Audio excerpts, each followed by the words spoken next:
how long for Dak? I mean, Jerry Jones even mentioning we're not putting him on IR. Maybe he's back in a month. What's going on there? What do you think? Yeah, and I think Cooper Rush has given them some, again, like because it's his hand, there's a functionality thing here. Mm-hmm. And as far as like how quickly you want him to get back out there, part of that sometimes naturally can relate to how desperate you are. And I think like we saw a pretty.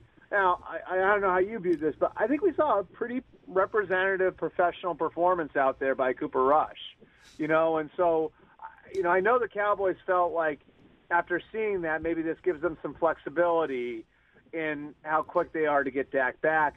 I think them not putting him on IR, obviously, is reflective of their optimism. I think we're looking at early October, like maybe the second week of October, to have Dak back on the field, if I had to guess right now. And did I read that Trey Lance's doctor said he could come back fully healed in time for this season? Did I see that, Albert?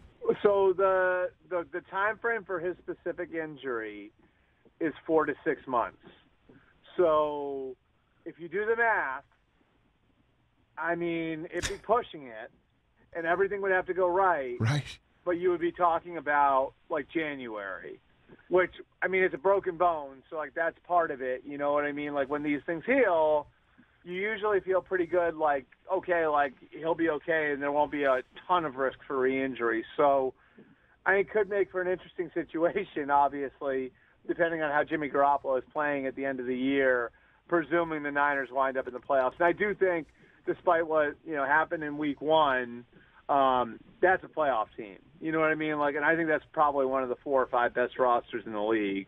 So, yeah, I mean, if everything goes like 100% to plan, that 4 to 6 month timetable on the optimistic end of it could put you in a position where Lance could be ready to play before the end of the playoffs at the very least. Isn't it crazy? 5 quarters into the season, the Niners break the glass in the Jimmy G insurance policy. I know, right?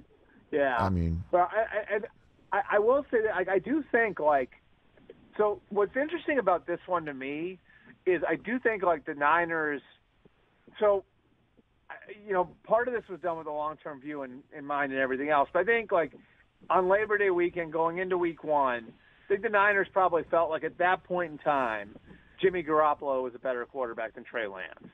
I think the hope was, and you're going with Trey Lance because of the ceiling, that by playing a 17-game season, by the time you get to the end of the season, Trey Lance is a better quarterback than Jimmy Garoppolo. Now you lose all of that time on task that you were going to get with Trey Lance. So where does that leave Trey Lance, again, going into the playoffs potentially or going into 2023? It's just fascinating that way because I do think there's a fair amount of confidence, more confidence than people think, in Jimmy Garoppolo as a quarterback. I just, think that relationship got complicated, and I think Kyle Shanahan's experience in the Super Bowls, right, like losing to Tom Brady the way that he did in Super Bowl 51, and then, obviously losing to Patrick Mahomes the way he did in Super Bowl 54, sort of influenced the idea that you needed to raise the ceiling at that position. But there's still a fair amount of confidence in Jimmy Garoppolo to get the job done in that building. And then Zach Wilson, the initial conversation was, 2 to 4 weeks potentially. And then right after week one, Robert Saleh's, or right before it, saying, we're targeting week 4 against Pittsburgh, and that's right around the corner. What do you think? What's going on there? Yeah, Flacco looked pretty good last week too, didn't he? Well, he certainly looked very sharp. And if I'm Zach Wilson, I'm taking notes. That's for damn sure. Yeah. Yeah, I mean, I think one of the benefits for Zach Wilson here is going to be like everything that he's gone through over the last year and the role that Joe Flacco's played for him. I know, like, there was a point last year where Zach Wilson legitimately had the yips, and that was part of the reason why they brought John Beck in, who's his throwing coach, to work for the team at the end of the year last year, and why they sort of slow played his return from injury.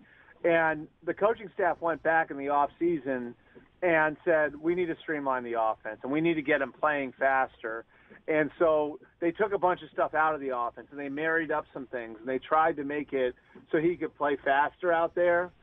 And one of the things that was really influential for Zach in going through all of that was the message from Joe Flacco to Zach was, stop worrying about every single thing out there. Stop worrying about what the backside corner is doing on every play. It's like you'll get to that. Like Peyton Manning and Tom Brady eventually got to that point. No one your age is doing that. Just worry about your job. And, I think Joe has sort of, like, he's influenced Zach that way, and now he's been able to put that to, like, on the field. And so Zach getting to watch that, I think is great. You know what I mean? Like, so who knows if Zach Wilson's going to be like the 10 or 15-year answer for the Jets they hoped he'd be when they took him second overall. But I actually think there could be a silver lining here and going through what he went through based on the influence that Flacco's had on his career. So what do you think, week 4, or if Flacco takes care of? So. Okay, all right, week 4, you still think so? I think it's probably week 4. Yeah, I mean, putting him out there in 7-on-7 this week and then getting him back in full team drills next week, at least feels like they're trying to ramp him up for week 4. Now, again, I guess you could use the same principle here that you use with the Cowboys, that I use with the Cowboys, right? Like where I said, like Cooper Rush, like playing as well as he did, like kind of gives you a little flexibility. If you do want to give him an extra week, you can. I think the same principle applies here. Flacco played so well, like if you want to give him the extra week. But I don't think that this is any sort of hey, maybe Joe Flacco's a starting quarterback. It's nothing like that. Like, it's just, I think, does give you a little flexibility where if you want to take the extra week, you can.